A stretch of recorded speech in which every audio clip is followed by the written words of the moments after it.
घर टूटने पर सबसे ज्यादा नुकसान उस औरत का होता है जो दूसरों की बातों में आकर अपना हंसता खेलता परिवार उजाड़ लेती है, लेकिन अंत में उसका कोई नहीं होता।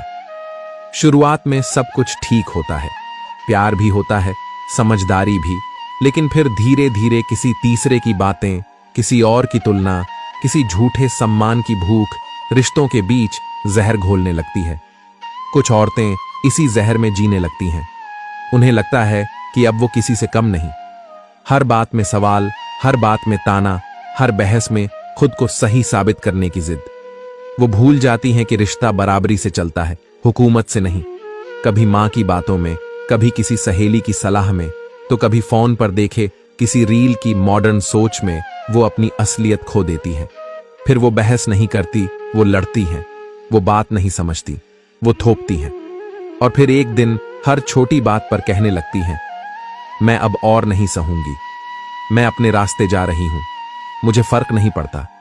वो भूल जाती हैं कि रिश्तों को बचाने के लिए झुकना कोई हार नहीं होती, पर जिद और घमंड की आग में वो अपना ही घर जला देती हैं। जब तक घर होता है उन्हें हर बात गलत लगती है, और जब घर टूट जाता है तब जाकर एहसास होता है कि जिस बात पर लड़ाई थी वो तो इतनी बड़ी थी ही नहीं। लेकिन अब बहुत देर हो चुकी होती है। न ससुराल रहा, न मायका वैसे अपनाता है।